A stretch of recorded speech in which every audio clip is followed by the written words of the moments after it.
ये जो जख्म है हमारे सीने पर, ये जो जख्म है हमारे सीने पर, ये फूल के गुच्छे हैं। अरे हमें पागल ही रहने दो, हम पागल ही अच्छे हैं। जय जय जय जय जय भीम।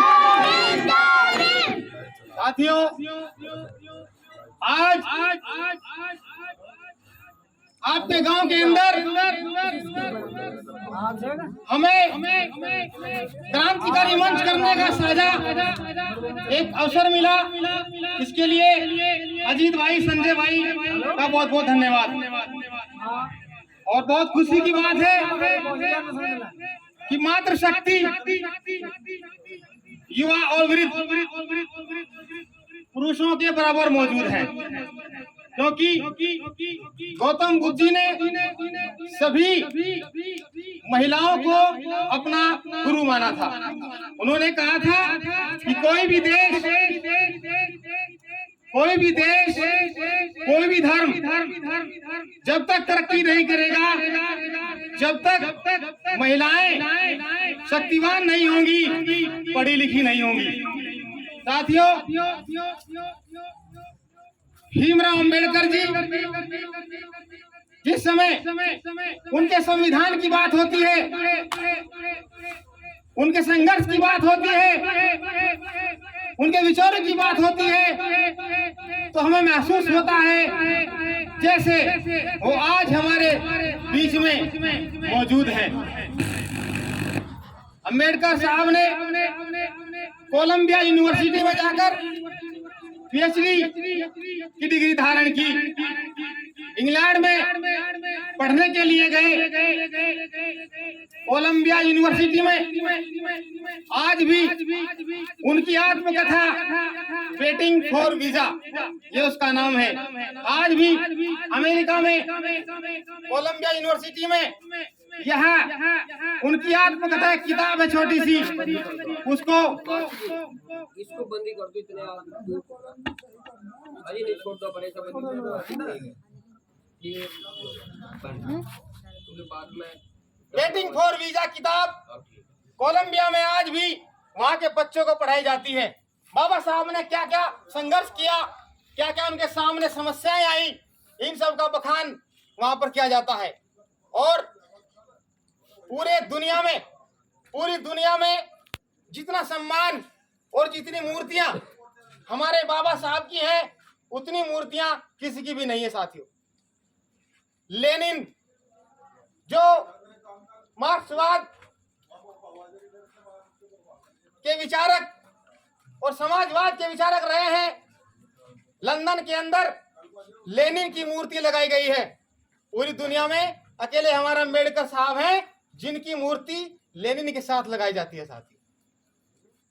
साथियों,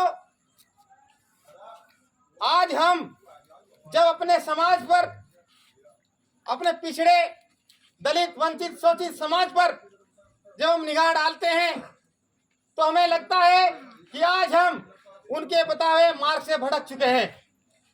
वह मार्ग जो गौतम बुद्ध ने बताया, वह मार्ग जो संत शिरोमणि रविदास जी ने बताया, वह मार्ग जो सावित्री सैनी, ज्योतिबा फुले ने बताया, अंबेडकर साहब ने बताया, उस मार्ग से जब भी हम चले हैं, हमने दुनिया में हर सफलता हासिल की है। साथियों, अंबेडकर साहब ने कहा था कि हे मेरे अनुयायियों, मेरे भारतीयों, मेरे अनुयायियों, जिस कारवां को मैं यहाँ तक लेकर आया हूँ, इस कारवां को यदि आप आगे भी नहीं बढ़ने देते तो इसको पीछे मत हटने देना। साथियों, लेकिन आज हमें बड़ी पीड़ा होती है जब हम देखते हैं कि हमारा समाज जो कभी यहाँ का राजा रहा है, बाबा साहब ने कहा भी था, लिख लो अपनी घर की दीवारों पर कि हम इस देश के राजा हैं।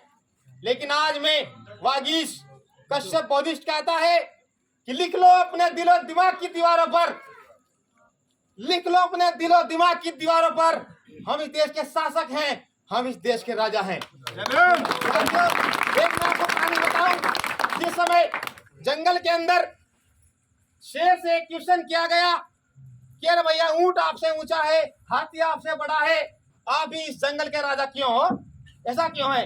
तो शेर ने जवाब दिया कि मुझे लगता है कि मैं राजा हूं, इसलिए मैं राजा हूं। साथियों, जब तक हम अपने आप को इस देश का राजा, इस देश की शासक की वंशज घोषित नहीं करेंगे, अपने दिलो दिमाग पर नहीं डालेंगे, तो हमारा उत्थान होने वाला नहीं है। जब तक हम अपने महापुरुषों को नहीं पढ़ेंगे, तब तक हमारा उत्थान होने वाला बिल्कुल भी नहीं है। साथियों,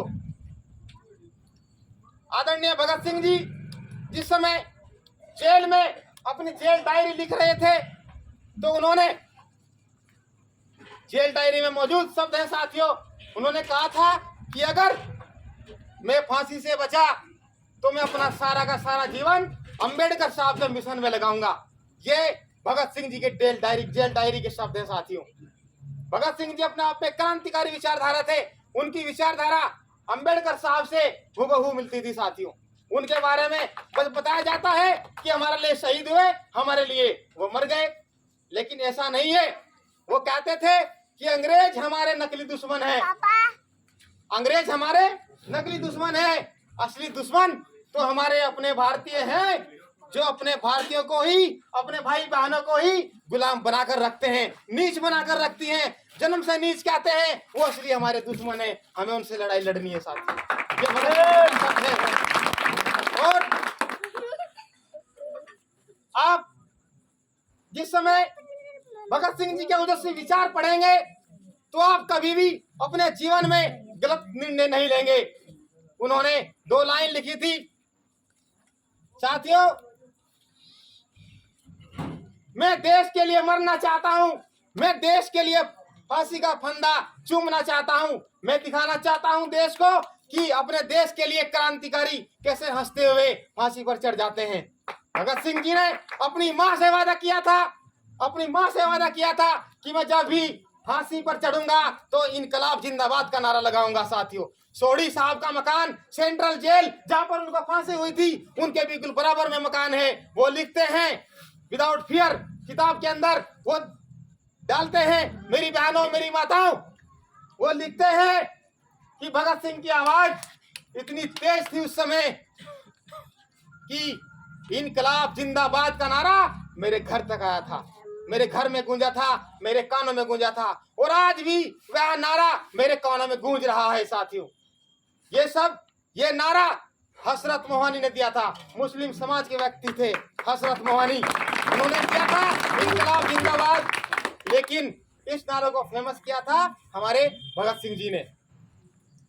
अब शिक्षा पर यदि प्रकाश डाला जाए, तो हमें सबसे पहले शिक्षा यदि प्रदान की तो ज्योतिबा फुले, सावित्री फुले ने प्रदान की।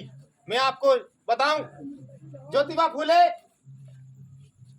आदरणीय जी, ज्योतिबा फुले उनका एक ब्राह्मण मित्र था। जब शादी में गया उनके यहाँ पर, तो उसको बारात से निकाल दिया गया। वो सैनी समाज से आते थे और अंबेडकर साहब के भी गुरु थे। अंबेडकर साहब ने उनको अपना गुरु माना था, वैचारिक गुरु। ज्योतिबा फुले सैनी, वो सैनी समाज से आते हैं, कुशवाहा मौर्य समाज से आते हैं। ब्राह्मण समाज से उनको बारात से निकाल दिया गया साथियों। तब उनके दिमाग में आई कि नहीं, हम भी शूद्र हैं, हम भी शूद्र हैं, वरना वो भी किसी और को शूद्र समझते थे। तो घर गए, सभी रामायण गीता वेदों का अध्ययन किया और बाद में यही कहा कि जिस प्रकार नाई का धंधा बाल काटना है, धोबी का धंधा कपड़े धोना है, मोची का धंधा जूते सिलना है, उसी प्रकार ब्राह्मणों का भी धंधा है पूजा करवाना, मंदिरों में बैठ जाना साथियों। और उन्होंने कहा कि जिस प्रकार हम मंदिर में लाइन लगाते हैं, बाबा साहब ने भी कहा था, जिस दिन ये लाइन स्कूल की तरफ लगने लगी, जो मंदिरों में लाइन लगती है, मंदिरों के साथ साथ यदि हम ये लाइन स्कूल जाने के लिए लगाएं, वही मनोवृत्ति दिखाएं, वही प्रेम दिखाएं स्कूलों में, तो हमारी गुलामी दूर हो जाएगी, हम उससे निकट दूर हो जाएंगे साथियों। मेरे समाज के लोगों,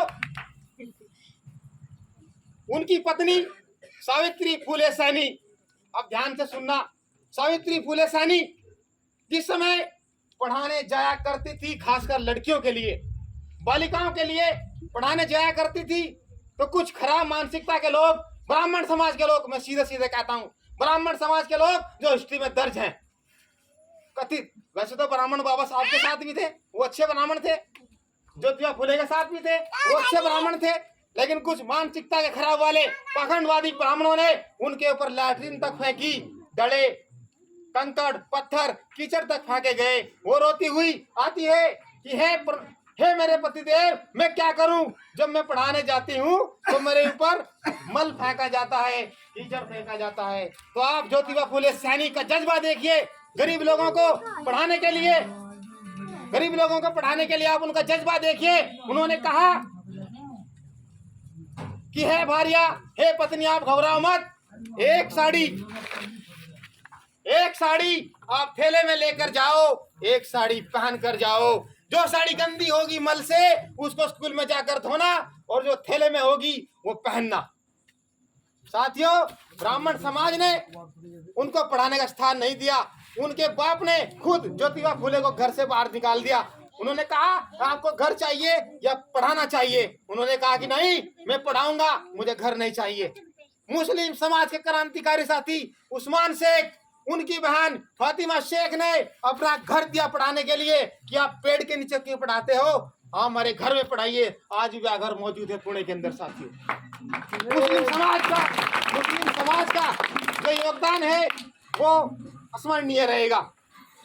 साथियों, वह 1848 के अंदर सावित्रीबाई फुले ने हमारे लिए पहला स्कूल खोला था। वही हमारी सरस्वती है, वही हमारी असली सरस्वती है साथियों, जिसने हमें ज्ञान दिया। आप मुझे एक बात बताइए, संविधान लागू होने से पहले, बाबा साहब के आने से पहले हमें शिक्षा का अधिकार नहीं था, हमें पानी पीने तक का अधिकार नहीं था, हमें मान सम्मान नहीं दिया गया, इंसान नहीं माना गया। तो साथियों, आज जो हम भी ये कर रहे हैं, ये सब संविधान की देन है। साथियों, संविधान से पहले भी हम यही